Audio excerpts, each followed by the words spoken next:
ஓம் விக்னேஸ்வரா போற்றி, ஓம் நவக்கர நார்களே போற்றி. மகர ராசினியர்களுக்கு வணக்கம். மகரம் சனி பகவானுடைய ஆட்சி வீடு, தொழில் ஸ்தானம், கர்மஸ்தானம். மகரம் மகரம் சனி பகவான் ராசிநாதன் இருந்தாலுமே பெருமாளால் ஆளுகின்ற ராசி, பெருமாளுக்கு பிடித்த ராசி. உடைபடாத நட்சத்திரம் திருவோணம் அமைந்த ராசி. திருவோணம் பெருமாளுடைய நட்சத்திரம். அதுபோக பெருமாள் கிழமையில் சனிக்கிழமையில் இருப்பேன் இருக்கிறாரு. ஸோ மகர ராசிக்கு உலகளந்த பெருமாள் லட்சுமி நாயரோட அனுக்கிரம் முழுமையாக இருக்குது. கூடுதலாக சொல்லணும்னா சனி பகவான் காரி, அவருக்கு ஒரு காரின்னு பேர் இருக்குது. கருப்பு, கருப்பன் அப்படின்னு அர்த்தம். சனி பகவானாலே கருப்பு தான், சரியா? கருப்பை குறிக்கிற கிரகமே சனி பகவான் தான். அப்படி பார்க்கும்போது 18ஆம் பட கருப்பசாமி அவர்களும் மகர ராசிக்கு முழுமையாக இருக்குது. 18ஆம் பட கருப்பசாமி, ஐயப்பன், சாஸ்தா, ஐயனார், இந்த 4 காவல் தெய்வங்கள் மகர ராசிக்கு மாபெரும் தெய்வங்களாக உற்ற தெய்வங்களாக இருக்குது.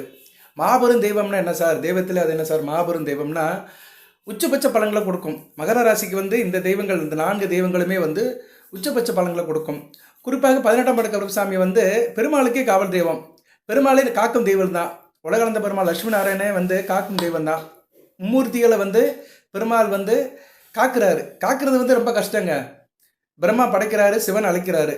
படைப்புக்கும் இறப்புக்கும் ஒரு நாள் வேலை தான். ஆனால் காக்கிறது இருக்குது பார்த்தீங்களா, வாழ்நாள் முழுக்க காக்கணும். அந்த குழந்தை பிறந்ததுலேருந்து இறுதி வரைக்கும் அதை காத்து கரை சேர்க்கறதுங்கிறது பெரிய கஷ்டம். அதனால தான் பெருமாள் தாய் உள்ளம் படைத்தவராக இருக்கிறாங்க. தாய் அப்படிங்கிறாங்க. தாய்னாலே நீர் தான். தாப்பன் நெருப்பு, சரியா? நீருக்கும் நெருப்புக்கும் பிறக்கிறது தான் ஒரு குழந்தை. தாய்னாலே நீர் தான், கருணை தான். அதனால தான் கடகத்தை தாய் உள்ளம் உள்ள ராசிங்கிறாங்க. கடகம் ஒரு நீர் ராசி. அந்த நீர் ராசிக்கு எதிர்பார்த்தமாக இருக்கிற மகரம் ஒரு முக்கியமான ராசியாக பார்க்கப்படுகிறது. ஸோ நாராயணன்னா நாரம்னா நீர், அயன்னா அதில் இருப்பவன், நீரிலேயே எப்போ இருப்பவன், திருப்பால் கடலே இப்போ இருப்பவன் தான் பெருமாள். அந்த உலகளந்த பெருமாள் லட்சுமி நாராயணனுடைய முழு ஆசீர்வாதம் பெற்ற ராசி மகர ராசி. நானே சொல்லியிருக்கிறேன், சிவனுடைய அனுக்கிரம் பெற்ற ராசி மகர ராசி தான் சொல்லியிருக்கிறேன். சிவனுடைய பார்ட்டு வேற, அது அந்த தசாபுத்தி அடிப்பில் சொல்லியிருப்பேன். இப்போ சனி பகவானுக்கும் பெருமாளுக்கும் உள்ள ரிலேஷன்ஷிப்பை பார்க்கும்போது பெருமாளுடைய அனுக்கிரம் பெற்ற ராசியாக மகர ராசி இருக்குது. சொல்ல விஷயத்தை சுருக்கமாக சொல்லிட்டு போயிடுறேன். 18ஆம் பட கருப்பசாமி அருள் இருக்கிறதுனால உங்களுக்கு அடுத்த 2 காலங்கள் மிகச் சிறப்பாக இருக்கும், சரியா? ராசிநாதன் நல்ல நன்மை தான் போகிறார், 3ஆம் படத்துக்கு போகிறாரு. இப்போ நீங்கள் 2017 கஷ்டப்பட்டுருக்கிறீங்க. ஒரு 8 வருஷ காலமாக 7 சென்னையில் கஷ்டப்பட்டீங்க, இல்லைன்னு சொல்ல முடியாது. குறிப்பாக மகர ராசியில் குறிப்பிட்ட லக்கணத்தில் பிறந்தவங்களுக்கு ரொம்ப கஷ்டம் இருந்திருக்கும். நான் மகர ராசிக்கு சனி பயிற்சி பலன்கள் ஒரு வீடியோ போட்டிருந்தேன். அதில் நல்லா தெளிவாக சொல்லியிருக்கிறேன். அந்த வீடியோ லிங்கையும் கொடுக்கேன், அதையும் பாருங்கள். அதுபோல் இந்த வீடியோ பதிவில் அடுத்து வருகின்ற காலங்கள், அடுத்து வருகின்ற உங்களுக்கு ஒரு 8 வருட காலங்கள், ஏன் 11 வருட காலங்கள் கூட சொல்லலாம். ஏன்னா சனி பகவான் அடுத்து உங்கள் ராசிக்கு 7ஆம் இடத்துக்கு வர்ற வரைக்கும் உங்களுக்கு நல்ல பலன்களை தான் கொடுப்பாரு. 3ஆம் இடம், 4ஆம் இடம், 5ஆம் இடம், 6ஆம் இடம். ஸோ இந்த 4 இடத்துலுமே 4 2 8 4 2 10 வருட காலங்கள், அடுத்து வருகின்ற 10 வருட காலங்கள் சனி பகவானால் உங்களுக்கு எந்த பிரச்சனையும் இல்லை. 10 வருட காலங்களும் 18ஆம் பட கருப்பசாமி உங்களை காப்பாற்றுவார், படிசத்தியம். ஏன்னா 18ஆம் படியான நீங்கள் எந்த அளவுக்கு வணங்கி வரீங்களோ அந்த அளவுக்கு சனி பகவானுடைய தாக்கத்திலிருந்து வெளியே வந்துடலாம்.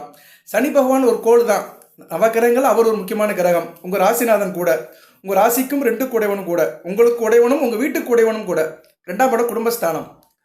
இப்போ மகர ராசியில் ஒருத்தர் குடும்பத்தோடு எப்படி இருக்கிறாரு, கையில் காசு பணம் எப்படி இருக்குது, அவருடைய நடவடிக்கை எப்படி இருக்குது, அவருடைய முகபாவனை எப்படி இருக்குது, அவருடைய பேச்சு விதம் எப்படி இருக்குது, இதெல்லாம் சொல்லணும்னா சனி பகவான் ராசியில் எப்படி இருக்காரோ அதை வச்சு சொல்லிடலாம், சரியா? உங்கள் ராசி கட்டத்தில் அவர் எப்படி இருக்கிறாரோ, லக்கண ரீதியாக எப்படி இருக்காரோ அதை வச்சு சொல்லிடலாம். லக்கணங்கிறது உயிர், ஆத்மா, ஜீவன், அதையும் பிரிக்க முடியாது. ஏன்னா அந்த உயிர் ஒன்று இருக்க போய் தான் நம்ம இவ்வளோ நேரம் அதுக்காக தான் வாழ்கிறோம். எந்த ஒரு மனிதனுமே உயிருக்காக தான் வாழ்கிறான். ஏன்னா அது போனால் வராது, ஒரு தடவை வரும், ஒரு தடவை போகும். உடலில் கூட ஏகப்பட்ட மாற்றத்தை பண்ணிக்கலாம். முகத்தை கூட பிளாஸ்டிக் சர்ஜரி பண்ணிக்கிறாங்க, ஆளையே மாற்றி விட்டுருதானுங்க, சரியா? எத்தனையோ சினிமா படத்தில் பார்க்குறோம். ஆனால் உடலுக்கு உயிருக்கு ஒன்றும் செய்ய முடியாது. ஒரு தடவை வரும், ஒரு தடவை போகும். அப்பேற்பட்ட உயிர் தான் லக்கணம் அப்படின்னு சொல்லப்படுகிறது. லக்கணத்தை பற்றி நல்லா தெரிஞ்சுக்கோங்க மகர ராசினியர்கள். நான் நிறைய வீடியோவில் சொல்கிறேன். லக்கணங்கிறது உங்கள் ஜனன ஜாதகம் டயத்தை கொடுத்தீங்கன்னா உங்களை பார்த்து சொல்லலாம். தெரியாதவர்களுக்கு, தெரிந்தவர்கள் அதை வச்சுக்கோங்க. பொதுவாக மகர ராசிக்கு இந்த சனி பயிற்சி எப்படி சார் இருக்குன்னு சொல்லிட்டு ஒரு முக்கியமான தகவலெல்லாம் சொல்கிறேன். தசாபுத்திக்கும் சொல்கிறேன், ராசி நட்சத்திரத்துக்கும் சொல்கிறேன், வழிபாடு பரிகாரத்தையும் சொல்கிறேன். இது ஒரு முக்கியமான வீடியோவை நீங்கள் எடுத்துக்கலாம். அதாவது 3ஆம் இடத்துல இருக்கிறாரு, குரு வீட்டில் தான் இருக்கிறாரு. வருகிற மார்ச் 29ஆம் தேதி ஒரு பயிற்சியாகி போகிறாரு. மார்ச் 29 2025 ஜூன் 27 2027 வரைக்கும் இருக்கிறாரு உங்கள் ராசிக்கு 3ஆம் இடத்துல. மீனம் ஒரு நீர் ராசி, குருவினுடைய ஆசீர்வாதம் பெற்ற ராசி. சனி பகவான் ஒரு சுற்று முடிச்சுட்டு கடைசி வராரு. மீனம் வந்து ஒரு அயனசேன போகஸ்தானம், கடைசி ஸ்தானம், மோட்சஸ்தானம். சனி பகவான் மேசத்திலிருந்து ஆரம்பிக்கிறார் தன்னோட பயணத்தை. மேசம் வந்து காலப்புருஷ சக்கரத்தின் 1ஆம் இடம். நீச நிலையில் ஆரம்பித்து ஒவ்வொரு வீடாக போகிறாரு. அதாவது அவர் ஆரம்பிக்கும் போதே வந்து சோர்ந்து போய் தான் ஆரம்பிக்கிறாரு. காலப்புருஷ சக்கரத்தின் வீட்டிலே சோர்ந்து போகிற கிரகம் வந்து சனி பகவான் தான். நீசமாகி அடுத்து ரிஷபம் போய், மிதுனம் போய், கடகம் போய், சிம்மம் போய், இப்படி ஒவ்வொரு வீடாக போய் கடைசியில் மீனத்துக்கு வராரு. மீனத்தில் வந்து என்ன செய்கிறாருன்னா, குரு பகவான் தேவகுரு பரமேஸ்வரி வீட்டில் வந்து தான் பட்ட அனுபவத்தெல்லாம் ஷேர் பண்ணுறாரு. ஒரு மாணவன் தன் குரு கிட்ட வந்து தன்னுடைய எக்ஸ்பீரியன்ஸை ஷேர் பண்ணுற மாதிரி சனி பகவான் இந்த 12 வீட்லேயும் கடந்து வந்த பாதைகள் எல்லாமே குரு கிட்ட ஷேர் பண்ணுறாரு. அப்பேற்பட்ட குரு கிட்ட ஷேர் பண்ணி உபதேசம் பண்ணுற இடம் தான் மீனராசி. மீனராசியில் இருக்கிற சனி பகவான் பொதுவாக யாருக்குமே கெடுதல் பண்ண மாட்டாருங்க. இது ஒரு சத்திய வாக்கு. அந்த 18 மேடு மேலே சத்தியம். மீனத்தில் இருக்கிற சனி பகவான் எந்த கெடுப்பலனும் கொடுக்க மாட்டார். அதுபோக ஒரு ஜனன ஜாதகத்தில் உங்கள் ராசி கட்டத்தில் மீனத்தில் குருவோ சனியோ இருந்தாங்கன்னா அவங்க அந்த அளவு கஷ்டப்பட மாட்டாங்க. 100க்கு 95% கஷ்டப்பட மாட்டாங்க. அப்படி கஷ்டப்படுறாங்கன்னா அவங்களுக்கு 2 பேர் கெட்டு போயிருப்பாங்க. ராசிநாதன் கெட்டு போயிருப்பார், இல்லைன்னா லக்னாதிபதி கெட்டு போயிருப்பார். சரியா? மற்றவங்க கஷ்டப்பட மாட்டாங்க. இதை நீங்கள் நிறைய ஜாதகத்தில் பார்த்துருக்குறேன். நான் ஒரு நாளைக்கு ஒரு 3 ஜாதகம் குறைஞ்சது தனிப்பட்ட ஜாதகம் பார்க்குறேன். எவ்வளையோ வேலைகள் இருந்தாலுமே தினமும் 3 தனிப்பட்ட ஜாதகம் பார்க்குறேன். ஆயிரக்கணக்கான ஜாதகம் பார்க்குறேன். அதில் வந்து நான் அனுபவபூர்வமாக அறிஞ்சிருக்கிறேன்.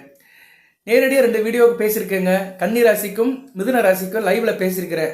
லைவில் வந்து அவங்களுக்கு பலன்களை சொல்லிவிட்டு கேள்வி பதில் சொல்லியிருக்கிறேன். லைவ்னா வந்து உங்கள்கிட்ட லைவில் இல்லை, நேரடியாக பேசி ரெக்கார்ட் பண்ணி அனுப்பியிருக்கிறேன். மகர ராசிக்கு ஒரு வீடியோ போடுவேன். நிறைய பேர் கமெண்ட் பாக்ஸில் கேள்வி கேட்டுக்கிறீங்க, டெக்ஸ்ட் பண்ணி அனுப்ப முடியல. அதனால உங்களுக்கும் நேரடியாக வந்து கேள்வி பதிலுக்கெல்லாம் கண்டிப்பாக பலன் சொல்லுவேன். அடுத்த வீடியோ அது சாத்தியப்படலாம். தொடர்ந்து பாருங்கள், எல்லா வீடியோவும் பாருங்கள். உங்களுக்கு எல்லா வீடியோலையுமே ஒரு முக்கியமான தகவல் இருக்கும். இல்லைன்னா நீங்கள் கேட்ட கேள்விக்கு பதில்கள் இருக்கும். சரியா? அதனால் நல்ல வாய்ப்பை நழுவ விடாதீங்க. தொடர்ந்து பாருங்கள். மெம்பர்ஷிப் எனேபிள் பண்ணியிருக்கிறோம், உங்கள் சாய்ஸ் தான். அதில் நீங்கள் ஜாயின் பண்ணிக்கலாம். ஓகே நேர்களே, சனி பகவான் மீனத்தில் இருக்கிறது நல்ல அமைப்பு தாங்க. மீனம் வந்து ஒரு நீர் ராசி, பெருமாளுடைய அனுக்கிரம் பெற்ற ராசி. பொதுவாக மீனத்தில் இருக்கிற நட்சத்திரமும் மகரத்துக்கு வேண்டிய நட்சத்திரம் தான். உத்திரட்டாதி, ரேவதி, புரட்டாதி ஒரு பாதம் இருந்தாலும் பிரச்சனை இல்லை. அதனால மீனத்தில் இருக்கிற சனி பகவான் நல்ல பலன்கள் தான் கொடுப்பாரு. பொதுவாக மீனத்தில் சனி பகவான் இருந்தாலுமே தான் பார்க்குற இடங்கள் நல்ல இடங்கள் தான் பார்ப்பாரு. சனி பகவான் வந்துங்க எந்த இடத்துல இருந்தாலுமே அவர் பார்க்குற இடங்கள் வந்து அவருக்கு பிடிக்காத இடமா இருந்துச்சுன்னா தான் கெடுப்பலன்களை கொடுப்பாரு. தனி மனிதனுக்குள்ள அமைப்பு மாதிரி தான். இப்போ நம்ம வந்து ஒரு ஃபங்க்ஷனுக்கு போகிறோம், அங்கே நமக்கு வேண்டியவர்கள் இருக்கிறாங்க, நம்ம நல விரும்பிகள் இருந்தாங்கன்னா சந்தோஷமாக இருப்போம், ஹாயாக பேசுவோம், சந்தோஷமாக இருப்போம். நமக்கு ஆகாதவே இருக்கிறான், நம்ம எதிரி இருக்கிறான் அப்படின்னா நம்ம கொஞ்சம் சங்கடப்பட்டு தான் இருப்போம், மூஞ்சி ஒரு பக்கம் திருப்பிக்குருவோம். அது மாதிரி தான் மீனத்திலிருந்து அவர் ரிஷபத்தை பார்க்குறாரு 3ஆம் பார்வையால், 7ஆம் பார்வையால் கன்னியை பார்க்குறாரு, 10ஆம் பார்வையால் தனுசை பார்க்குறாரு. இந்த 3 வீடுமே அவர் பிடிச்ச வீடு தான். ரிஷபம் கன்னி அவருக்கு மிகவும் பிடித்த வீடு, தனுசு குருவின் வீடு. குரு வீட்டிலிருந்தே குரு வீட்டை பார்க்குறாரு. அருமையான அமைப்புங்க. சரியா? குரு வீட்டிலிருந்தே குரு வீட்டை பார்க்குற ஒரே ஒரு கிரகம் வந்து சனி பகவான் தான் பார்ப்பார், மற்ற எந்த கிரகமும் பார்க்காது. இதை நீங்கள் எத்தனை பேர் தெரிஞ்சுருக்கீங்கன்னு தெரியல. ஏன்னா சனி பகவானுக்கு தான் 10ஆம் பார்வை உண்டு. குரு வீட்டில் இருந்து குரு வீட்டே பார்ப்பார். அதனால் அவர் எந்த கெடுப்பலனும் செய்ய மாட்டார். அதனால் மகர ராசிக்கு அது ஒரு பொற்கால வரப்பிரசாதமாக பார்க்கப்படுகிறது.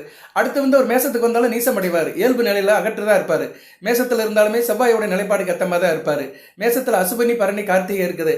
இதில் பரணி வந்து உங்களுக்கு வேண்டிய நட்சத்திரம். சரியா? வேண்டிய நட்சத்திரம் சுக்கிரனுடைய நட்சத்திரம். சுக்கிரன் 28 நாளுக்கு ஒரு தடவை மாறுவார். அதனால் மேசத்தில் இருக்கும்போதும் மகர ராசிக்கு அந்த அளவுக்கு பெரிய பிரச்சனை இருக்காது. எல்லாரும் அர்த்தாஷ்டம சனிம்பாங்க. அர்த்தாஷ்டம சனி யாருக்கு பாதிக்குங்கிறத நான் அடுத்து கொஞ்ச நேரம் கழிச்சு சொல்கிறேன். நான் வந்து அவருடைய நிலைப்பாடை சொல்லிட்டு அடுத்து அவர் உங்கள் ஜனன ஜாதகத்தில் லக்கண ரீதியாக அந்தந்த இடத்துல இருந்தால் என்னென்ன பலன்கள் சொல்வார் அப்படின்னு ஒன்று சொல்கிறேன். இந்த வீடியோ வந்து சனி பகவானை பற்றி நீங்கள் முழுமையாக தெரிஞ்சுக்கலாம். அடுத்து வருகின்ற ஒரு 10 வருஷத்துக்கு அவர் நிலைப்பாடு இப்படி இருக்கும், உங்கள் ஜாதகத்துக்கு ஏற்ற மாதிரி இப்படி அவர் சாதக பாதங்களை கொடுப்பாரு. அதை நான் சொல்கிறேன், கொஞ்சம் பொறுமையாக கேளுங்க. சில பேருக்கு போர் அடிக்கலாம். இந்த அவசரமாக கேட்குறவங்களுக்கெல்லாம் சைஸை ஸ்கிப் பண்ணி போயிருங்க. இந்த அவசரமாக கேட்குறவங்க, இந்த ஷார்ட் வீடியோ கேட்குறவங்க, இந்த ராசி பலன்களை டக்குன்னு கேட்குறவங்க, இவங்களுக்கெல்லாம் நான் சொல்கிறது வந்து ஒத்து போகாது. ஏன்னா எனக்குன்னு ஒரு ஃப்ளோ இருக்குது, அதில் தான் சொல்லுவேன். எனக்குன்னு இறைவன் ஒரு நேச்சரை கொடுத்துருக்கிறாரு, அது வழியே தான் நான் போவேன். சரியா நேர்களே? அதனால் நீங்கள் வந்து என்னடா அவர் மாதிரி இவர் இல்லைன்னு நீங்கள் நினச்சிட்டிங்கன்னா நான் வந்து உங்களுக்கு பிடிக்காதவன போயிடுவேன். என்னோடய வீடியோ உங்களுக்கு பிடிக்காது. அதனால் பொதுவாக கேளுங்க. பொதுவாக கேட்டிங்கன்னா உங்களுக்கு நிறைய பலன்கள் கிடைக்கும். சரியா நேர்களே? மகர ராசிக்கு நிறைய வீடியோ போட்டிருக்கிறேன். நிறைய பேருக்கு தெரியும், நிறைய நேரில் பார்க்குறாங்க. நிறைய நேரில் வந்து என்கிட்ட ஜாதகம் கேட்டுக்கிறாங்க. அதன் அடிப்படையில் நான் எப்போயுமே வீடியோ போடுவேன், சில கருத்துக்களை சொல்லிக்கிட்டே தான் இருப்பேன். இப்போ அடுத்து வந்து அவர் மேசத்துக்கு வந்தாலும் இன்னும் பிரச்சனை இல்லை. அர்த்தாஷ்டம சனியில் இருந்தாலும் பிரச்சனை இல்லை. சுக்கிரன் நிலைப்பாடுக்கு ஏற்ற மாதிரி தான் இருப்பார். அங்கே சூரியன் ஒருத்தர் இருக்கிறார், அவர் சாரத்தில் போகும்போது தான் கொஞ்சம் பிரச்சனை. அதனால் நீங்கள் அடுத்து வருகின்ற அர்த்தாஷ்டம சனியை பற்றிலாம் கவலைப்பட வேண்டாம். எதுக்கு இந்த வீடியோ சொல்கிறேன்னா, அடுத்து வருகின்ற 10 வருஷத்துக்கு சனி பகவான் உங்களுக்கு பெருசாக பாதகம் பண்ண மாட்டார். நீங்கள் நிம்மதியாக இருக்கலாம். இப்போ மகர ராசியில் இருக்கிற நேயர்கள் ஒரு 40 வயசில் இருக்கிறீங்கன்னு வச்சுக்கோங்க, ஒரு 50 வயசு வரைக்கும் நீங்கள் வந்து உங்கள் வேலையை பார்த்துக்கிட்டே இருக்கலாம், செவ்வனே பார்க்கலாம். ஜனன ஜாதத்தை செக் பண்ணுங்கள், தசாபத்தி நல்லா இருந்துச்சுன்னா முதலீடு பண்ணுங்கள், பெரிய லெவலில் இதை அச்சீவ் பண்ணுங்கள். உங்கள் எதிர்கால நலம்பி தான் சொல்கிறேன். சனி பகவானால உங்களுக்கு டிஸ்டர்ப் இல்லை. ஏன்னா ஒரு மனிதனுக்கு வந்து ஏகப்பட்ட சிக்கலை கொடுக்குறவர் சனி பகவான் தான். இன்னும் அடுத்தடுத்து நல்ல நிலைமைக்கு தான் போகிறதுனால எந்த பிரச்சனையும் இல்லை. குருவை பற்றி நான் தனியாக ஒரு வீடியோ போடுறேன். ஏன்னா குரு வந்து பொதுவாக மகர ராசிக்கு 3 கூடியவர் தான், பெரிய கான்ட்ரிபியூஷனை கொடுக்க மாட்டார். இருந்தாலும் லக்கண ரீதியாக சில அச்சீவ்மெண்ட் பண்ணுவார், அதை அப்புறம் சொல்கிறேன். இருந்தபோதும் குருவுடைய பார்வை உங்கள் ராசிக்கு நல்ல இடத்துல பட்டுச்சுன்னா நல்ல விதமாக பார்க்கப்படும். சரியா? குருவை நான் கொஞ்சம் அடுத்து கூட சொல்கிறேன். நான் இந்த வீடியோவிலே குருவை பற்றி கொஞ்சம் சொல்கிறேன். ஆனால் மெயின் ஃபோக்கஸ் சனி பகவான் தான். அந்த 18ஆம் படி கருப்பசாமியுடைய முழு அனுக்கிரம் பெற்ற சனி பகவான். அந்த காரருள் நீக்கும் காரினாலே சனி பகவான் தான். சரியா? அந்த 18 பதிக்கும் ஒரு மகத்துவம் உண்டு. அந்த மகத்துவத்தை வேணா அப்புறம் சொல்கிறேன் நான். சரியா? முதல்ல நம்ம சப்ஜெக்ட்டுக்குள்ள வந்துடுவோம். ரிஷபத்துக்கு வந்தாலும் எந்த பிரச்சனை கிடையாது. ரிஷபம் வந்து ஒரு பிடித்த வீடு தான். சரியா? ரிஷபம் வந்து சனி பகவான் பிடித்த வீடு தான். ரிஷப ராசி கூடியவன் வந்து சுக்கிரன் தான். ரொம்ப அருமை. சுக்கிரை வந்து மாறிக்கிட்டே இருப்பார். சுக்கிரை வந்து உங்கள் ராசிக்கு வந்து 3 8 வரும்போது தாங்க பிரச்சனையாக இருக்கும். அவர் வந்து 3 8ங்க மீனத்தில் இருந்தாலும் பிரச்சனை கிடையாது, உச்சமடைவார். 8ஆம் இடத்துக்கு வரும்போது சிம்மத்தில் இருப்பார். ஸோ வருஷத்தில் ஒரு நாளால தான் உங்களுக்கு சுக்கரனால பிரச்சனை இருக்கும். சிம்மத்தில் இருப்பார். அப்போ சிம்மத்தில் எப்போல்லாம் சுக்கரன் சம்மந்தப்படுறாரு அப்போ மகர ராசிக்கு ஆகாது. கொஞ்சம் அலைச்சல் திருச்சல், கொஞ்சம் கெடுதல் நடக்கும். மற்றபடி எந்த பிரச்சனையும் இருக்காது. ஸோ ரிஷபத்துக்கு வரும்போதும் பஞ்சமஸ்தானத்தில் இருந்தாலுமே பிரச்சனை இல்லை. சனி பகவான் 5ஆம் இடத்துல இருந்தாருன்னா கொஞ்சம் பலன்களை வந்து 160% செய்வார். சரி, 5ஆம் இடம் வந்து அவர் பிடித்த விட தான், ரிஷபத்தில் தான் இருக்கிறாரு. அதனால பெருசாக கெடு பலன்களை கொடுக்க மாட்டாரு. அதுக்கடுத்து 6ஆம் இடம் அற்புதம், மிதுனத்தில் இருந்தாருன்னா அருமையான பலன்களை வாரி வழங்குவார். சரியா? அதனால மீனம், மேசம், ரிஷபம், மிதுனம் இந்த அடுத்தடுத்த வீடுகளில் வரும்போது நல்ல பலன்களை கொடுப்பாருங்க. எந்த பிரச்சனையும் கிடையாது, நல்ல விதமாகவே பார்க்கப்படுகிறது. சரியா நேர்களே? அதனால மகர ராசி நேயர்கள் கவலைப்படாமல் இருங்க. ஏப்ரல் மாதத்துக்கு மேலே மிகச்சிறப்பாக இருக்கும். ஏப்ரல் மாதத்துக்கு மேலே சிறப்பாக இருக்கும். அதுலேயும் கொஞ்சம் டிசம்பர் மாதம் வரைக்கும் ஸ்டார்டிங் டபுள் இருக்கும். கொஞ்சம் அப்படி தான் போகும். ரொம்ப அவசரப்பட்டீங்கன்னா பலன்கள் கிடைக்காது. டிசம்பர் மாதத்துக்கு மேலே மிகச்சிறப்பாக இருப்பீங்க. ஏன்னா ராகுபடியிலேருந்து பகிரங்கமாக வெளியே வந்துடுவார். அவர் ராகுபடியிலேருந்து வெளியே வந்துட்டார்னா இயல்பாக இருப்பார், நல்ல பலன்களை கொடுப்பாரு. சரியா நேர்களே? ஓகே. இப்போ வந்து சார் எப்படி சார் அப்படி பார்த்தோம்னா இந்த 18ஆம் படி கருப்பசாமி ஏன் சார் இழுக்கிறீங்க அப்படின்னு கேட்டோம்னா, 18ஆம் படி கருப்பசாமியை நீங்கள் எந்த அளவுக்கு கும்பிட்டு வரீங்களோ அந்த அளவுக்கு வந்து உங்களுக்கு உங்கள் ராசிநாதரோட அனுக்கிரம் பரிபூர்ணமாக கிடைக்கும். ஏன்னா 18 படிக்கும் ஒரு தத்துவம் இருக்குது சார். ஒவ்வொரு படிக்கும் ஒரு தத்துவம் இருக்குது. சபரிமலையில் வந்து வர 14ஆம் தேதி நாளைக்கு வந்து நட திறக்கிறாங்க. ஒரு வாரத்துக்கு நட திறந்திருக்கும். 14, 15, 16, 17, 18, 19ஆம் தேதி வரை நட திறந்திருக்கும். வாய்ப்பு இருக்கிறவங்க போயிட்டு வாங்க. வாய்ப்பு இல்லாதவங்க சனி பயிற்சி நடக்கிற அன்றைக்கி பக்கத்தில் இருக்கிற 18ஆம் படி கருப்பசாமி கோயிலுக்கு போங்க.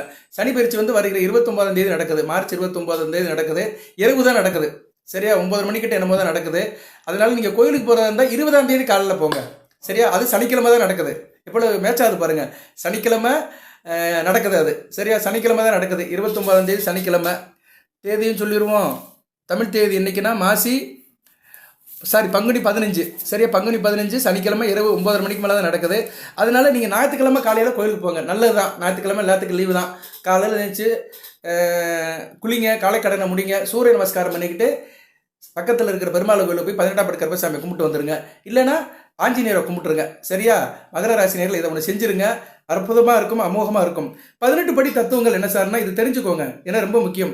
18 படியில் வந்து சில படிகள் வந்து மனிதனுக்கு ஆகாதவையை குறிக்குது. அதெல்லாம் நம்ம கடந்து போகணும். காமம், அடுத்து குரோதம், அடுத்து லோபம், அடுத்து மதம், அடுத்து வந்து மாச்சரியம், அடுத்து டம்பம்னா வீண் பெருமை, அகந்தைனா ஆணவம், அடுத்து வந்து ராட்சசம், தாமசம், இதெல்லாம் வந்து இருக்கு அதில்.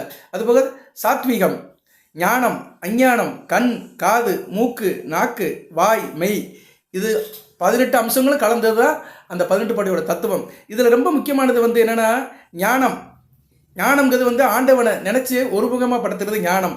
அதை நீங்கள் கண்டிப்பாக செய்யுங்க. அடுத்து கண், ஆண்டவனை தரிசிக்கிறது. அடுத்து காது, அவனோட பெருமைகளை கேட்குறது, அவன் நாமத்தை சொல்கிறது.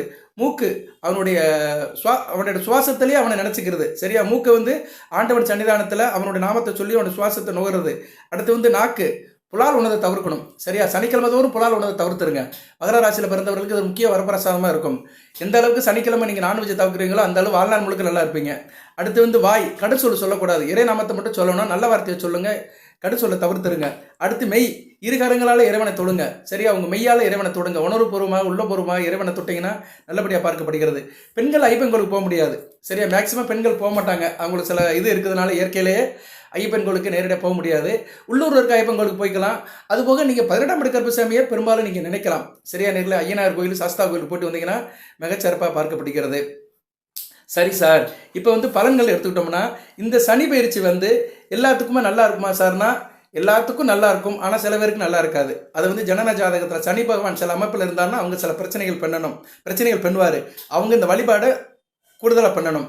யாருக்கு சார் நல்லா இருக்காது அப்படின்னம்னா, ஜனன ஜாதகத்தில் ராசி லக்கணத்துக்கு சனி பகவான் 2, 4, 7, 8, 12 இருக்கக்கூடாதுங்க. உங்கள் ராசி மகர ராசி தான், அதில் மாற்றம் கிடையாது. லக்கணத்துக்கும் ராசிக்கும் 2ஆம் இடம், 4ஆம் இடம், 7ஆம் இடம், 8ஆம் இடம், 12ஆம் இடத்துல இருக்கக்கூடாது. இதில் வந்து 4ஆம் இடங்கிறது வந்து கூட ஓரளவு ஏற்றுக்கலாம். 4ஆம் இடத்துல ஒரு பாவகராக இருக்கலாம். லக்கண ரீதியாக ராசி ரீதியாக சனி பகவான் இருக்கலாம். ஏன்னா சனி பகவான் வந்து ஒரு பாவர் தான், முழு பாவர் தான். அதனால கேந்திரத்தில் ஒரு பாவகராக இருக்கலாம். 7ஆம் இடத்துல இருந்தாருன்னா திக்பலம் அடைவார். லக்கணத்துக்கு சொல்கிறேன், ராசிக்கு இல்லை. இப்போ நீங்கள் வந்து மகர ராசி மகர லக்கணம், ஏக ராசி ஏக லக்கணம்னா கடகத்தில் இருந்தாருன்னா திக்பலம் அடைவார். கடகத்திலிருந்து திக்பலம் அடைஞ்சாருன்னா ஆயுள் பலம் அதிகமாக இருக்கும். 2வது வாழ்க்கை நல்லா இருக்கும். செகண்ட் பார்ட் நல்லா இருக்கும். நல்ல தொழில் பண்ணுவாங்க இவங்க. சரியா, கூட்டு தொழில், நண்பர்களை வச்சு நல்லா தொழில் பண்ணி நல்ல வாழ்க்கையில் ரீச் ஆவாங்க. என்ன பிரச்சனை, திருமண அமைப்பில் பிரச்சனை இருக்கும். தாமத திருமணம் இருக்கும். தாமத திருமணம் அமைஞ்சாலுமே அதுக்கடுத்து நல்லபடியாக இருக்கும். சரியா, இப்படி சில பலன்களை 7ஆம் இடத்துல இருக்க சனி பகவான் கொடுப்பாரு. எக்காரம் முன்னிட்டும் அவர் வந்து 2, 8, 12 இருக்கக்கூடாது. 2, 8, 12 இருந்தாருன்னா ரொம்ப கெட்ட பலன்களை கொடுப்பாரு. அதுபோக ராசி லக்கணத்திலே இருக்கக்கூடாது. சரியா, ராசி லக்கணத்தில் இருந்தாருன்னா என்ன அர்த்தம்னா, லக்கணத்தில் இருந்தாருன்னா வந்து திருமணம் இப்போ தடை பண்ணுவார், சோம்பேறித்தனத்தை கொடுப்பாரு, ஒரு மந்த நிலையை கொடுப்பாரு, நல்ல விதமாக பார்க்கப்படாது. அதுபோக ராசியில் இருந்தாருன்னா 7 சனின்னு அர்த்தம். ராசிலையும் ராசிக்கு 12ஆம் இடத்துலையும் ராசிக்கு 2ஆம் இடத்துல இருந்தாருன்னா 7 சனியில் பிறந்திருக்கீங்கன்னு அர்த்தம். 7 சனியில் பிறந்திருக்கீங்கன்னா சனி பகவானோட ஆதிக்கம் வரும்போதெல்லாம் டிஸ்டர்ப் ஆகும். சனி பகவானோட ஆதிக்கம் எப்போ சார் அப்படின்னோம்னா, அர்த்தம சனி, அர்த்தாஷ்டம சனி, கண்டகச்சனி, அஷ்டமச்சனி, 7 சனி. சரியா, இந்த காலகட்டத்தில் வந்து ரொம்ப கஷ்டப்படுத்துவார். நான் அது இல்லைன்னு சொல்லலை. அப்படி இருக்கிறவங்க தான் இந்த 18ஆம் படி கருப்பசாமியை வாழ்நாள் முழுக்க கும்பிடணும். சனிக்கிழமை தோறும் அவர் கோயிலுக்கு போகணும். ஒவ்வொரு சனிக்கிழமை போக முடியலன்னா மாதம் ஒரு சனிக்கிழமை, கடைசி சனிக்கிழமை போங்க. கருப்பு கயிறை வாங்கிட்டு போங்க. சரியா, கடையில் இருக்கும் கருப்பு கயிறை வாங்கிட்டு போய் அந்த கோயில் பூசாரிட்ட கொடுங்க. அவர் அதை மஞ்சரித்து கையில் கட்டி விடுவார். எலுமிச்சை மலம் வாங்கிட்டு போங்க. எலுமிச்சை மலத்தை மஞ்சரித்து கையில் கொடுப்பாரு. அதை வீட்டில் வச்சுக்கோங்க. எப்போயுமே அந்த மந்திரிக்கப்பட்ட எலுமிச்சை மலம் உங்கள் வீட்டில் இருந்துச்சுன்னா மகர ராசி நேயர்களுக்கு எந்த காத்து கருப்பும் அண்டாது. சரியா, எந்த பிரச்சனையும் உங்கள்கிட்ட வராது. பாசிட்டிவ் வைப்ரேஷன் கிரியேட்டாக இருக்கும். அந்த 18ஆம் படி வந்து எப்பயுமே உங்களை காவல் வைப்பார். சில பேருக்கு தூக்கத்தில் கெட்ட கனவு வருங்க. இதை நானே அனுபவிச்சிருக்கிறேன். சரியா, தூக்கத்தில் கெட்ட கனவு வரும். அதாவது இவங்க என்னன்னா, கொஞ்சம் வயசில் வந்து எங்கனாச்சும் படுத்துருப்பாங்க. போய் ஒரு 20 வயசு, அந்த விடலை வயசுன்னு சொல்கிறாங்க பார்த்தீங்களா, அந்த விடலை வயசில் வந்து எங்கனாச்சும் கண்ட இடத்துல படுக்கிறது. அதாவது ஊர் தெரிய இடத்துல போய் லாட்ஜில் தங்குறது, கட்ட இடத்துல படுக்கிறது, எங்கனாச்சும் ஒரு ஒதுக்குப்புறமான இடத்துல படுக்கிறது. அது அந்த வயசில் ஒன்றும் தெரியாது. இளங்கன்று பயம் அறியாதுன்னு சொல்லுவாங்களா, அது மாதிரி நம்ம ஒரு இடத்துல இருந்திருப்போம். இன்றைக்கி ஒரு 50, 55 வயசில் இருக்கிறவங்களுக்கு இந்த அமைப்பெல்லாம் இருக்கும். அது இப்படின்னு அவங்க வந்து அந்த கொஞ்சம் வயசில் ஒரு இடத்துல படுத்திருப்பாங்க, பகலில் தூங்கியிருப்பாங்க. அந்நேரம் ஏதோ போட்டு அமுக்கிற மாதிரி இருக்கும். இது நிறைய பேருக்கு வந்திருக்குங்க. ஆமாம் சார் அப்படின்னு சொல்கிறவங்க கமெண்ட் பாக்ஸில் போடுங்க. நான் கண்டிப்பாக வந்து உங்கள் கேள்விக்கெல்லாம் நான் பதில் சொல்லுவேன். நேரடியாகவே வந்து பதில் சொல்லுவேன். வீடியோ போடுறேன். தயவுசெய்து உங்கள் உற்ற நண்பனாக, வாழ்க்கை துணைவன் சொல்ல முடியாது, நண்பனாக, ஒரு கைடாக சொல்கிறேன். மகர ராசிக்கு முடிஞ்ச அளவு நான் ஷேர் பண்ணுவேன். சரியா, எனக்கு நான் பார்க்குற ஜாதகத்தில் உள்ள தகவல்கள், என்னுடைய அனுபவங்கள், என் நண்பர்களுடைய அனுபவங்கள், வாட் எவர் மேபி நான் எந்த அளவுக்கு கேதர் பண்ணியிருக்கிறோனோ அதை எல்லாமே உங்கள்கிட்ட ஷேர் பண்ணுவேன். மகர ராசி நேயர்களுக்கு அவங்க அந்த இடத்துல படுத்திருப்பாங்க. தூக்கத்தில் என்ன ஆகும்னா, ஆழ்ந்த தூக்கத்தில் யாரோ போட்டு அமுக்கிற மாதிரி இருக்கும். அந்நேரம் கூப்பிடுவாங்க, இவங்க மற்றவங்களை கூப்பிடுவாங்க, பேரை சொல்லி கூப்பிடுவாங்க. பக்கத்தில் ஒருத்தர் இருப்பார், பக்கத்தில் இன்னொருத்தர் படுத்து தூங்கிட்டு இருப்பார். அவர் பேரை சொல்லி கூப்பிடுவாங்க, டே ராமன் கூப்பிடுவாங்க. அவன் எந்திக்க, ஆனால் அவர் கேட்காது. அது என்ன ஒன்று, நம்மளை போட்டு அமுக்கிற மாதிரி இருக்கும். கழுத்தை பிடிச்சி நிற்கிற மாதிரி, உடம்பை போட்டு அமுக்கிற மாதிரி, நம்ம உடல் மேலே ஏறி அமுக்கிற மாதிரினா ஒரு கெட்ட கனவு வரும். நம்ம ரொம்ப ஒரு பயத்தில் இருப்போம். கொஞ்சம் நேரம் கழிச்சு டக்குன்னு முடிச்சிருவோம். முடிச்சு பார்த்தோம்னா அது வந்து பிரமையாக இருக்கும். ஆனால் அங்கே வந்து ஏதோ ஒரு தீய சக்தி தான் நம்மளை அமுக்குது. சரியா, அந்த இடத்துல ஏதோ ஒரு தீய சக்தி சுற்றிட்டு இருக்கோம். அது வந்து அந்த வயதின் காரணமாக ஆணுக்கோ பெண்ணுக்கோ பிடிச்சிருச்சுன்னு வச்சுக்கோங்களேன், வாழ்நாள் முழுக்க இருக்கும். அதனால சில பேர் வயசானவங்களுக்கு கூட வந்து தூக்கத்தில் வந்து அந்த வரும், அது தூக்கத்தை போட்டு அமுக்கும். தூக்கத்தில் திடீர்னு அமுக்கும். அவங்க திடீர்னு பதறுவாங்க, கையை காலை பிடிச்சி இழுக்கிற மாதிரி இருக்கும். இதெல்லாம் இருக்க தான் செய்து, இல்லைன்னு சொல்ல மாட்டேன். இதுக்கு என்ன செய்யணும்னா, நம்ம தூங்குறதுக்கு முன்னாடி விபூதியை எடுத்து நெத்தியில் பூசிக்கணும். சுற்றி விபூதியை வந்து நம்ம பெட்ஷீட்டை சுற்றி போட்டுக்கணும். தனியாக இருந்தால் பிரச்சனை இல்லை. கணவன் மனைவியோட சேர்ந்து படுத்தீங்கன்னா கொஞ்சம் ஆச்சாரம் பார்க்கணும். சரியா, இதை வந்து விபூதின்னு எடுத்துட்டோம்னா ரொம்ப சுத்தமாக இருக்கணும். அதுபோக வேப்ப இலை இருக்குது பார்த்தீங்களா, வேப்ப இலையை ஒரு கண் எடுத்துக்கணும். ஒரு கீத்தை எடுத்துக்கிட்டு தலைமாட்டு கடையில் வச்சு படுத்துட்டோம்னா இந்த கெட்ட கண் வராது. இதை நான் எல்லாத்துக்கும் சொல்லலை. இதனால் ரொம்ப சஃபர் ஆகிறவங்க, நைட்டில் தூக்கமே வரமாட்டேக்கு, நான் ரொம்ப சிரமப்படுறேன் சார் அப்படின்னு சொல்கிறவங்க தயவுசெய்து செய்யுங்க. இதை செஞ்சு நிறைய பேர் நல்லபடியாக இருக்கிறாங்க. ஏன்னா ஒரு மனிதனுக்கு தூக்கம் முக்கியம். தூக்கம் இருந்தால் தான் மறுநாள் பொழுது நல்லபடியாக போகும். ஸோ நீங்கள் மருந்து மாத்திரை சாப்பிட்டாலும் சரி, தூக்கம் கரெக்டாக வரணும். தூக்க மாத்திரை சாப்பிட்டு தூங்க முடியாதவங்க நிறைய பேர் இருக்காங்க. அதுக்கெல்லாம் சொல்ல வரேன், இதை கண்டிப்பாக செய்யுங்க. அதுபோக வந்து தூக்கத்தில் வந்து நமக்கு தேவையில்லாத சில செயல்பாடுலாம் நடக்கும். சரியா, அதை வந்து வெளியே சொல்ல முடியாது.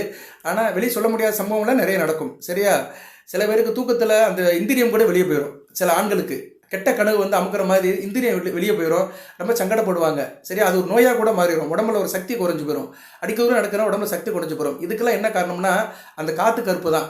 ஏதோ ஒரு வயசில் நம்மளுக்கு பிடிச்சிருக்கும், நம்மளை தெரியாமல் சுற்றிக்கிட்டே இருக்கும். அது நம்ம உடம்பு விட்டு போகணும்னா அந்த 18ஆம் படி கருப்பசாமி கும்பிடணும். அந்த எப்பயுமே மகர ராசியில் பிறந்தவங்க வந்து இடுப்புலையோ இல்லைன்னா கையிலையோ வந்து கருப்பு கயிறு கட்டியிருக்கணும். சரியா, பெண்கள் வந்து காலில் கூட கட்டுவாங்க, வாட்டவர் மேவி எங்கே வேணாலும் கட்டிக்கலாம். இடுப்புலையோ இல்லைன்னா கணுக்கால்லையோ கையிலையோ வந்து கருப்பு கயிறு கண்டிப்பாக கட்டுங்க. அது கோயிலை மந்திரிச்சு கட்டினீங்கன்னா மிக சிறப்பாக இருக்கும். இது 100க்கு 90% உண்மை. நிறைய பேர் என்கிட்ட ஷேர் பண்ணியிருக்கிறாங்க, நானும் அனுபவிச்சிருக்கிறேன். சரியா, சில பேருக்கு இது வந்து கற்பனைன்னு தெரியும். நான் சொல்கிறதெல்லாம் ஒரு சில பேர் சொல்லுவாங்க, இவன் கற்பனை கட்டினதெல்லாம் பேசிகிட்டு இருக்கிறான் அப்படிம்பாங்க. கற்பனை தான், தெய்வமே கற்பனை தான். கற்பனை என்றாலும் கற்சிலை என்றாலும் கந்தனே உன்னை மறவேன் அப்படின்னு பாட்டே பாடியிருக்காங்க. சரியா, அதனால் கற்பனை சொல்கிறவன் கற்பனையிலே இருக்கட்டும், அது நமக்கு தேவையில்லை. நம்பினால் நடராசை, நம்பாவிட்டா யமராசை. நம்பினீங்கன்னா கண்டிப்பாக பலன் உண்டு. மருத்துவத்துக்கு மீறி ஒரு சில செயல்லாம் இருக்குது. டாக்டரால் தீர்க்க முடியாதெல்லாம் திருநீர் தீர்த்துருக்கு. விபூதி, திருநீரில் மருந்து இருக்குது தெரியுமா, அது தினமணிந்தால் குணம் இருக்குது தெரியுமா சொன்ன மாதிரி விபூதியில் வந்து அந்த விபூதிக்கு வந்து அந்த அளவுக்கு சக்தி இருக்குது. கருப்பசாமிகள் போனாலும் விபூதி தான் கொடுப்பாங்க. சரியா, அவர் என்னதான் பெருமாள் காவல் தெய்வமாக இருந்தாலுமே கருப்பசாமி கோயிலில் விபூதி தான் கொடுப்பாங்க. சிவனுடைய அந்த சக்தி அவருக்கு இருக்குது. அதனால 18ஆம் படி கருப்பசாமி கும்பிடுறது சால சிறந்தது. ஓகே, இப்போ வந்து சார் மகர ராசியில் இப்போ சனிபகவான் நல்ல நிலைமைக்கு போயிட்டாரு. இந்த 2, 4, 7, 8, 12 இருக்கிறவங்களுக்கு சில பிரச்சனையை கொடுப்பாருன்னு நான் சொன்னேன். அவங்க இந்த கடமையை செய்யுங்க. அதுபோக வந்து இப்போ மகர ராசியில் வந்து சில லக்கணத்தில் பிறந்தவங்களுக்கு வாழ்நாள் முழுக்க நல்லா இருப்பாங்க. அவங்க யார் சார் அப்படின்னா அவங்க யார் தான், அவங்க தான் ராஜாதி ராஜாக்கள். மகர ராசியில் பிறந்திருப்பாங்க. சில லக்கணத்தில் பிறந்து சனி பகவான் 3, 6, 11, 10 இருப்பார். இந்த அமைப்பில் இருந்தாருன்னா அவங்க வாழ்நாள் முழுக்க சனி பகவானை பற்றி கவலைப்பட மாட்டாங்க. சனி மகா திசையும் நல்லா இருக்கும் அவங்களுக்கு. இப்போ சனி மகா திசை நடக்கும் மகர ராசியில். உத்திராடம், திருவோணம், அவிட்டத்தில் பிறந்தவங்களுக்கு ஒரு 40 வயசுக்கு மேலே நடக்கும். அந்த நட்சத்திரத்துக்கு ஏற்ற மாதிரி நடக்கும். உத்திராட நட்சத்திரத்தில் பிறந்தவங்களுக்கு 50 வயசுக்கு மேலே நடக்கும். இப்போ சனி மகா திசை நடக்கிறவங்களுக்கு இது ரொம்ப வரப்பிரசாதமாக இருக்கும் இந்த வீடியோ. அவங்களுக்கு வந்து சனி பகவான் வந்து ராசி லக்கணத்துக்கு 3, 6, 11, 10 இருந்தாருன்னா எந்த காம்பினேஷன் அப்படின்னு சொல்கிறேன். இப்போ நீங்கள் மகர ராசி மகர லக்கணம், சனி பகவான் 3ஆம் இடத்துல இருக்கிறாரு, மீனத்தில் இருக்கிறாரு, விருச்சிகத்தில் இருக்கிறாரு, மிதுனத்தில் இருக்கிறாரு, இல்லைன்னா வந்து துலாத்தில் இருக்கிறாருன்னா நல்ல பலன்களை கொடுப்பாரு. வாழ்நாள் முழுக்க நல்ல பலன்களை கொடுப்பாரு. அதே மாதிரி தசாபுத்தியில் நல்ல பலனை கொடுப்பாரு. சார் ராசிக்கு 6ஆம் இடத்துல இருக்கிறாரு, லக்கணத்துக்கு 4ஆம் இடத்துல இருக்கிறாருன்னா பரவாயில்ல. சரியா, கேந்திரத்திலே இருக்கலாம். 3, 6, 11, 10 இந்த அமைப்புலேயும் இருக்கலாம், 4ஆம் இடத்துலையும் இருக்கலாம். சரியா, அப்படி பார்க்கும்போது 3, 4, 6, 10, 11 இந்த இடத்துக்குள்ள ராசி லக்கணத்துக்கு வந்துட்டாருன்னா அவங்களுக்கு சனி மகா திசை எதுவுமே செய்யாது. அதுபோக சனி புத்தி நடக்கும். சனி புத்தி எப்படி சார் அப்படின்னா, இப்போ ஒரு குழந்தை பிறந்திருக்கு நீங்கள் திருவோண நட்சத்திரத்தில், அதுக்கு சந்திர தசை ஆரம்பிக்கும். அந்த குழந்தைக்கு வந்து சனி புத்தி நடக்கும், சில பிரச்சனை வரும். பொதுவாக சனிக்கும் சந்திரனுக்கு ஆகாது. ஏன்னா சந்திரன் ஒளி கிரகம், சனி இருள் கிரகம். அதனால் சனிக்கும் சந்திரனுக்கு சத்ரு அறிவிக்கப்பட்ட கிரகம் வந்து சனிக்கு வந்து சூரியனும் சந்திரனும் ஆகாது. அதனால் இந்த சந்திர தசை சனி புத்தியில் பிரச்சனை இருக்கும். இப்போ நீங்கள் சின்ன குழந்தையில் இருந்தீங்கன்னு வச்சுக்கோங்களேன், நீங்கள் டிஸ்டர்ப் ஆகிருப்பீங்க. சந்திரன் ராசியில் நல்ல நிலைமையாக இருந்து சந்திர தசை சனி புத்தியில் டிஸ்டர்ப் ஆகிருப்பீங்க. இப்போ வயசானவங்களுக்குலாம் இனிமேல் சந்திர தசை வரப்போகிறது கிடையாது யாருக்குமே. பிறந்த குழந்தைக்கு இருக்கும். உங்கள் வீட்டில் ஒரு சின்ன குழந்தை உத்திராடத்தில் பிறந்திருக்குன்னா அந்த குழந்தைக்கு வந்து சந்திர திசை நடக்கும்போது டிஸ்டர்ப் ஆகும். அப்படி அந்த சந்திர திசை சனி புத்தியில் நடக்கிறவங்களுக்கு இந்த 18ஆம் படி கருப்பசாமியோட வழிபாடு சிறப்பை தரும். அதுபோல் புத்திலையும் வந்து சனி புத்தி வரும்போது டிஸ்டர்பன்ஸ் இருக்கும். சந்திர திசையில் சனி புத்தி, செவ்வாய் திசையில் சனி புத்தி, ராகு திசையில் சனி புத்தி, குரு திசையில் சனி புத்தி அந்த அளவுக்கு டிஸ்டர்ப் ஆகாது. அதே மாதிரி சனி திசையில் சனி புத்தியும் சில பேருக்கு டிஸ்டர்ப் பண்ணும். அதுக்கடுத்து புதன் திசையில் சனி புத்தி அந்த அளவுக்கு டிஸ்டர்ப் பண்ணாது.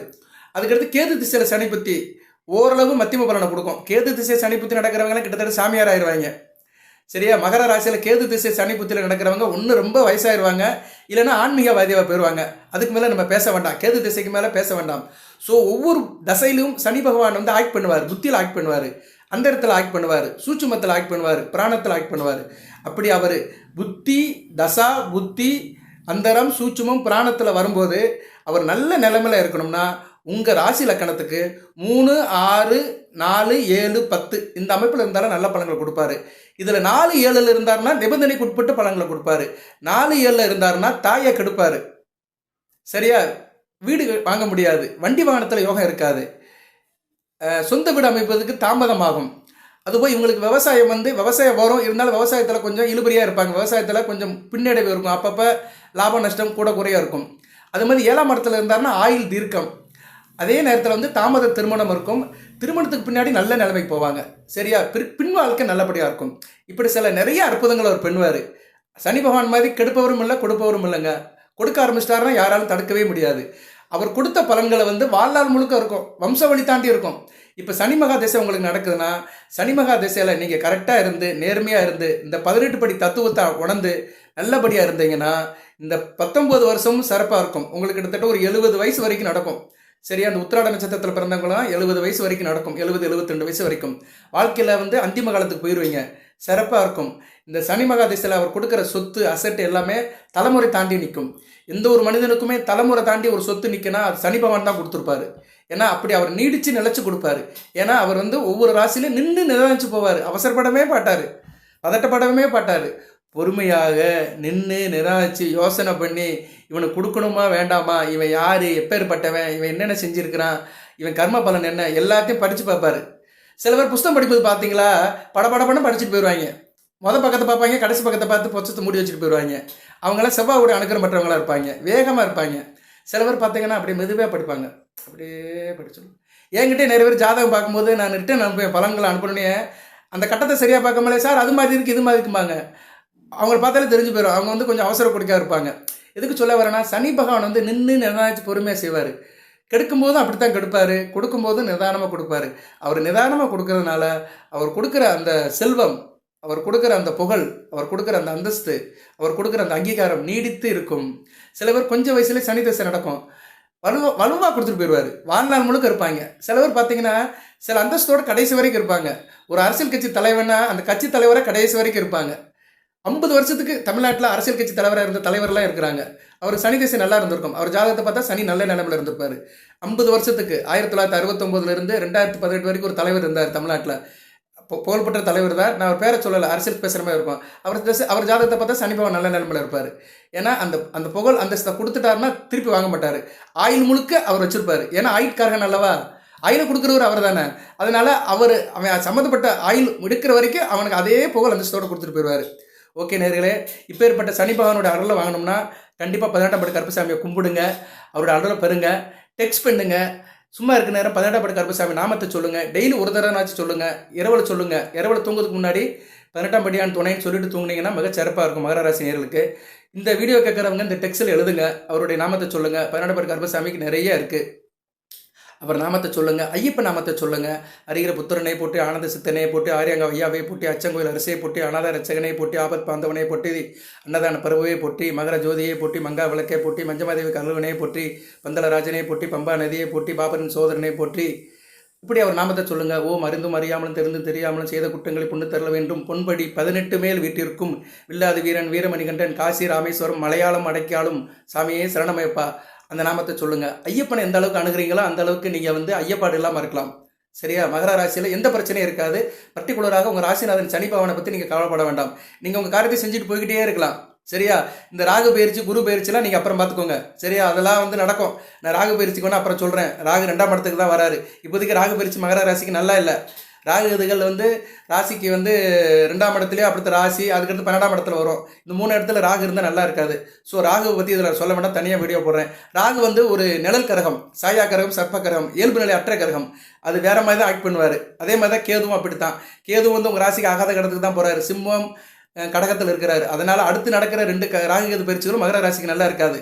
ஸோ இது நல்லா இருக்காதனால நீங்கள் சனி பகவானை நல்லா வலுப்படணும். நீங்கள் எல்லாரும் நினச்சிருப்பீங்க சனி பகவான் நம்மளை விட்டுட்டு போயிட்டாரு, 3ஆம் இடத்துக்கு போயிட்டாரு, பிரச்சனை இல்லை நினைப்பீங்க. ஆனால் பிரச்சனையை வந்து ராகு கேதுல கொடுக்க ரெடியாக இருக்காங்க. அதனால் வாழ் போய் கற்று வந்துச்சுன்னு கதையாயிரும். அதனால் சனி பகவானை விடாமல் கும்பிடுங்க, அவர் தான் உங்களை காப்பாற்றணும். குரு வந்து மத்தியம பலன் தான் கொடுப்பார். அவர் இப்போ 6ஆம் இடத்துக்கு தான் போகிறார், அந்த அளவுக்கு நல்ல பலன் கொடுக்க மாட்டார். சரியா, அடுத்து 7ஆம் இடத்துக்கு வந்தாருன்னா ராசியை பார்ப்பார், அவ்வளோதான். ராசியை பார்த்தாருன்னா கொஞ்சம் நல்லா இருப்பீங்க, அவ்வளோதான். அடுத்து வந்து ராசிநாதனை பார்ப்பார், அது ஒரு பெரிய பியூட்டி. சரியா, கடகத்தில் வந்து ராசியும் பார்ப்பாரு, ராசிநாதனையும் பார்ப்பாரு, அருமையாக இருக்கும். அடுத்த குரு பயிற்சி மகர ராசி நேயருக்கு சிறப்பாக இருக்கும். 2026 நடக்கிற குரு பயிற்சி. இதை நிறைய பேர் சொல்லவே மாட்டாங்க. நிறைய ஜோதிடர்கள் இன்னைக்கு வந்து வாய்ஜாலம் தான். நான் யாரும் கிரிட்டிசைஸ் பண்ணலை, உண்மையை சொல்கிறேன். சரியா நேர்களே, உண்மையை சொல்லணும். சரியா, இப்போ நானே நேரில் வந்து பேசலாம்னு நினைக்கிறேன். நான் நேரில் வந்து பேசுகிறேன்னா யாரும் பார்க்க மாட்டேங்கிறாங்க. என்னை யாரோ நினச்சிட்டு அவனா இவன் நினச்சிட்டு போயிடுறாங்க. இன்றைக்குமே வந்துங்க என்ன சொல்கிறது, ஒரு ஒரு என்ன சொல்கிறதுன்னு தெரியல. இந்த உலகம் அப்படித்தான் இருக்குது. இந்த உலகம் வந்து உண்மையை சொன்னால் ஏற்றுக்க மாட்டேங்கி. அது பாட்டே அந்த காலத்தில் சொல்லியிருக்கான், உண்மையை சொன்னால் உலகம் ஏற்றுக்காதையா அப்படிம்பா ஒரு பாட்டு இருக்கும். உண்மையை சொன்னால் உலகம் உண்மையை ஏற்றுக்காது, ஏதோ ஒன்று திருச்சி சொன்னாதான், இல்லாததை சொன்னாதான் ஏற்றுக்கிறது. ஸோ அதெல்லாம் ஒரு பக்கம் இருந்தாலுமே நானும் யதார்த்தமாக தான் பேசுகிறேன். இதெல்லாம் எதுக்கு சொல்ல வரேன்னா, இந்த குரு பயிற்சி வந்து இப்போ நல்லா இருக்காது. மகர ராசிக்கு இப்போ வரைகிற குரு பயிற்சி நல்லா இருக்காது, வர மே 14ஆம் தேதி நடக்கிறது நல்லா இருக்காது. அடுத்த குரு பயிற்சி மிக சிறப்பாக இருக்கும். ஓகே நேர்களே, இப்போ வந்து மகர ராசிக்கு நான் வந்து சனி பகவானை பற்றி சில விசேஷ தகவல் சொல்லியிருக்கிறேன். அடுத்த வேணா சனி புத்திக்கு ஒரு வீடியோ போடுறேன், சனி பயிற்சி முடிஞ்ச பின்னாடி ஒரு வீடியோ போடுறேன், அடுத்த பங்குனி மாதத்துக்கு வீடியோ போடுறேன், அடுத்த ஞாயிற்றுக்கிழமை வேணா நேரில் அப்பேர் ஆகி உங்கள் கேள்வி பதில் பலன் சொல்கிறேன். ஏன்னா இப்போ மிதுன ராசி கன்னி ராசிக்கு சொல்லியிருக்கிறேன், நிறைய நேரில் அப்ரிஷியேட் பண்ணியிருக்கிறாங்க. உங்களை நேராக பார்த்தது சந்தோஷம் சார், உங்களை நேராக கேட்டுட்டோம், நீங்கள் என்ன ஃப்ளோவில் பேசுகிறீங்க எல்லாமே கேட்டுருக்குறோன்னு அப்ரிஷியேட் பண்ணுறாங்க. உங்களுக்கும் கண்டிப்பாக அந்த வீடியோவில் வந்து பலன்கள் சொல்லிவிட்டு உங்களுக்கு வந்து கேள்வி பதில்கள் நிறைய கேட்டிருக்கிறீங்க. சரியா, ஏகப்பட்ட வீடியோவில் கேள்வி பதில் கேட்டுக்கிறீங்க. அவங்களுக்குலாம் கண்டிப்பாக நான் கமெண்ட் பாக்ஸில் உள்ள கேள்விகளுக்கு பதில் சொல்கிறேன். ஏன்னா டெக்ஸ்ட் பண்ணி சொல்ல முடியாது, நேரில் பார்த்து கண்டிப்பாக சொல்கிறேன். ஒரு 1 hour எடுத்துக்கிட்டாலும் சொல்கிறேன் நான். சரியா, நீங்கள் கொடுக்குற வரவேற்பு தான், நீங்கள் எந்த அளவுக்கு என்னை யூஸ் பண்ணிக்கிறீங்களோ அந்த அளவு உங்களுக்கு நான் உபயோகமாக இருப்பேன் மகர ராசிக்கு. சரியா, எனக்கு வேறு தொழிலே கிடையாது, தொழில் இல்லை, தொழில் இந்த தொழில் தான், வேறு சிந்தனையும் கிடையாது. என் கடன் பணி செய்து கிடைப்பதை தான். சரியா, 6 மணி நேரம் தூங்குவேன், அவ்வளோதான். 11 மணிக்கு தூங்குவேன், கரெக்டாக 5 மணிக்கெலாம் எழுந்திரிச்சிருவேன், 5-6 மணிக்கெலாம் எழுந்திரிச்சிருவேன். இடையில ஒரு பிரேக் கொடுத்தா கூட ஃபோனை பார்ப்பேன், கமெண்ட் பாக்ஸை பார்ப்பேன், அப்டேட் பண்ணுவேன், சில பேருக்கு அந்நேரமே பதில் சொல்லுவேன். சரியா, அதனால் நமக்கு வந்து முழுக்க ஜோதிட சிந்தனை தான். ஆர்டிக்கல் எழுதுறது, பேசுறது, ஜனன ஜாதகம் பார்க்குறது, மற்ற ஜோதிட விஷயமா பேசுறது. இப்போ நேரம் பேசும்போது நான் ஃபோன் எடுக்க மாட்டேன். சரியா, இப்போ நேரம் எத்தனை பேர் ஃபோன் பண்ணாலுமே மியூட்டில் போட்டிருப்பேன், கொஞ்ச நேரம் கழிச்சு எல்லாத்தையும் எடுத்து பார்த்து கூப்பிட்டு பேசுவேன் நான். அது நிறைய பேருக்கு தெரியும். சரியா நேரில் அந்த நேரத்துக்கு ஏற்ற மாதிரி பேசுவேன். சில நேரத்தில் நானே கொஞ்சம் கடுக்கடுன்னு பேசுகிற மாதிரி இருக்கும், சூழ்நிலைக்கு ஏற்ற மாதிரி பேசுவேன். நானும் மனுஷன் தானே, உணர்ச்சிகளுக்கு அடிமைப்பட்டவன் தான். சரியா, அதனால் மேக்ஸிமம் நானும் நல்ல பதில் தான் கொடுத்துட்ருக்கிறேன், நல்ல விதமாகவே உங்களை அணுகுவேன். ஓகே நேரில், ஒன்றும் பிரச்சனை இல்லை. நீங்கள் குடும்பமானவரை கமெண்ட் பாக்ஸில் கேளுங்க, இல்லைனா வாட்ஸ்அப்பில் கேளுங்க. ஏன்னா வாட்ஸ்அப்பில் கேட்டிங்கன்னா எந்த பிரச்சனையும் இல்லை, நான் அதுக்கு வந்து டெக்ஸ்ட் மெசேஜோ வாய்ஸ் மெசேஜோ கொடுப்பேன். என்னோடய சூழ்நிலையை கண்டிப்பாக சொல்லுவேன் நான். சரியா, வாழ்த்துக்கள். 18ஆம் படி கருப்பசாமி துணை உங்களுக்கு இருக்கட்டும். அந்த தெய்வத்தை நினைங்க. வாய்ப்பு இருந்தால் மதுரை அழகர் கோயிலுக்கு போங்க, அங்கே அழகுமலையான் சுந்தரராஜ பெருமாள் இருக்கிறாரு, கள்ளழகர் இருக்கிறாரு, அவர் காவல் தெய்வமாக 18ஆம் படி கருப்பசாமி இருக்கிறாரு. ரொம்ப துடியான தெய்வம். அங்கே அவர் உருவ வழிபாடு கிடையாது, அருவாள் தான் அவருக்கு வந்து உருவ வழிபாடு. போயிட்டு வாங்க, சித்திரை திருவிழா வரப்போகுது, இன்னும் 1 மாதம் தான் இருக்குது. சித்திரை திருவிழா மிக சிறப்பாக நடக்கும். வாய்ப்பு இருந்தால் ஒரு தடவை மகர ராசினியர்கள் மதுரை அழகர் கோயில் அந்த சுந்தரராஜ பெருமாளை தரிசிச்சுட்டு வாங்க. மேலே பழமுதிர்ச்சோலை இருக்குது, அறுபடை வீடில் 6வது படை, முருகப்பெருமானோட அனுக்கிரம் பாருங்க. முருகப்பெருமானும் நல்ல கிரகம் தான், மகர ராசி வேண்டியவர் தான், 4-11 கூடியவர் தான். இப்போ வந்து 6ஆம் இடத்துல இருக்கிறார், எந்த பிரச்சனையும் இல்லை. அடுத்து 7-8 வந்தாருன்னா கொஞ்சம் காம்ப்ளிகேஷன் தான். இதில் இன்னொரு விஷயமும் இருக்குது, செவ்வாய் வந்து சனி பகவானை பார்ப்பார், சிம்மத்துக்கு வந்துட்டாருன்னா பார்ப்பார், கண்ணிலையும் பார்ப்பார். ஸோ அந்த காலகட்டம் ஒரு 3 மாதத்துக்கு கொஞ்சம் குருஷியலாக இருக்கும், நான் இப்பயே சொல்லிடுறேன். சரியா, அவர் அதுக்கு நாள் இருக்குது இன்னும். ஏப்ரல் 4ஆம் தேதி தான் உங்கள் ராசிக்கு 7ஆம் இடத்துக்கு வராரு. 7ஆம் இடத்துல வந்து அங்கிட்ட ஒரு 3 மாதம் 7-8 இருப்பார். ஸோ உங்களுக்கு அப்படி போகணும், ஆகஸ்ட் மாதம் வந்துடும். சரியா, அந்த காலகட்டத்துக்கு நான் வீடியோ போடுவேன். பொதுவாக மகர ராசிக்கு தொடர்ந்து வீடியோ போட்டுட்டு தான் இருக்கேன், ஹைலைட் பண்ணுவேன். அந்நேரம் கொஞ்சம் கவனமாக இருந்துக்கோங்க. அதுபோல் 7ஆம் இடத்துக்கு செவ்வாய் வரதும் கொஞ்சம் நல்ல நிலைமை இல்லை, கடகத்தில் நீசமடைவார்.